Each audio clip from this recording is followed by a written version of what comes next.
بلکہ یہ اللہ تعالیٰ کا کلام ہے جو اس نے خود نازل فرمایا ہے۔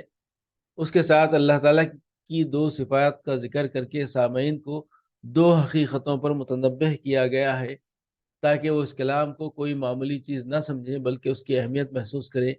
یہ کہ جس خدا نے اسے نازل کیا ہے وہ عزیز ہے، یعنی ایسا زبردست ہے کہ اس کے ارادوں اور فیصلوں کو نافذ ہونے سے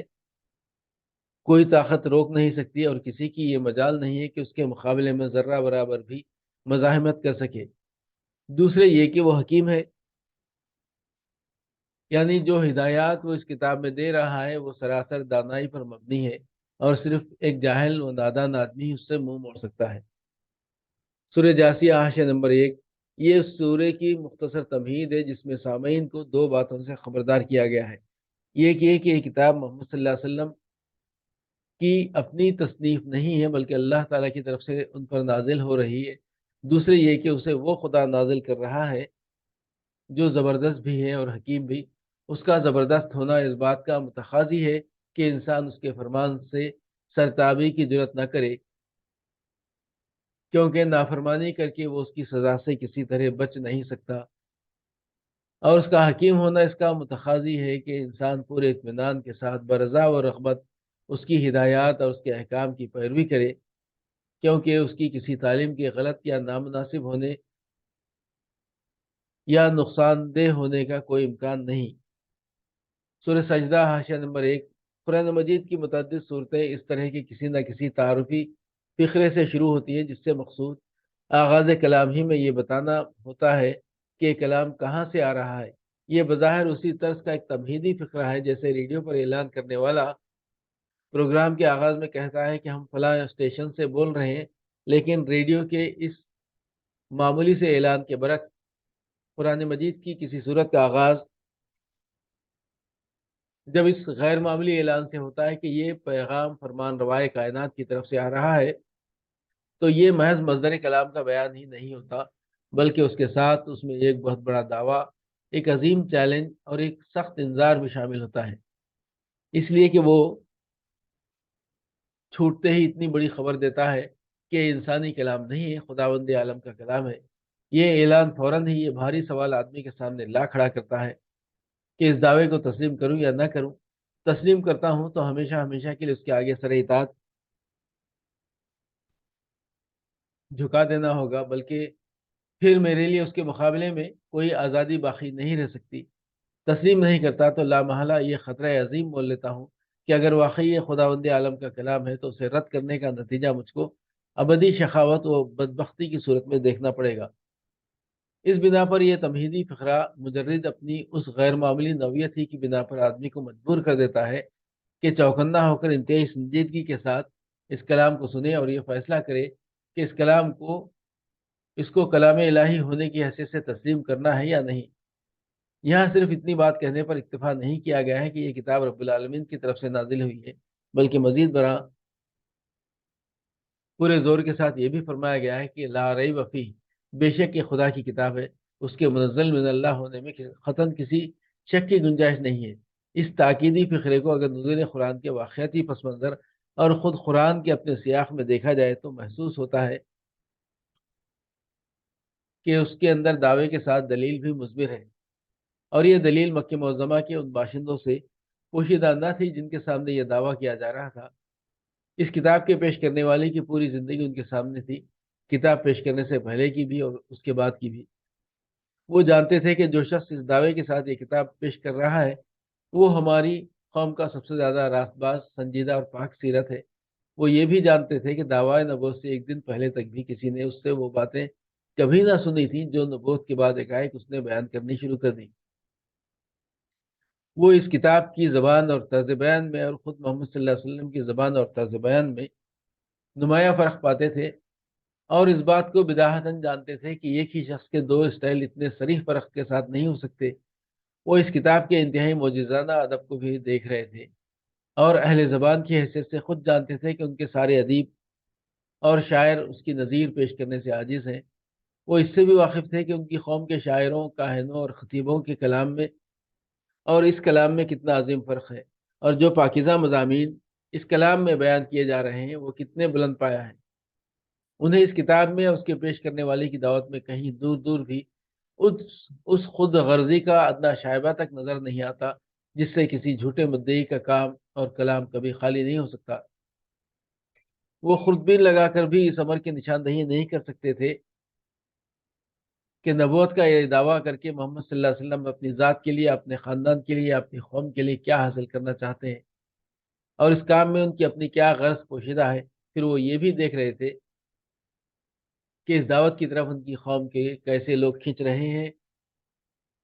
اور اس سے وابستہ ہو کر ان کی زندگیوں میں کتنا بڑا انقلاب واقع ہو رہا ہے۔ یہ ساری باتیں مل جل کر خود دلیل دعویٰ بنی ہوئی تھی۔ اس لیے اس پس منظر میں یہ کہنا بالکل کافی تھا کہ اس کتاب کا رب العالمین کی طرف سے نازل شدہ ہونا ہر شک و شبہ سے بالاتر ہے، اس پر کسی دلیل کے اضافے کی کوئی حاجت نہ تھی۔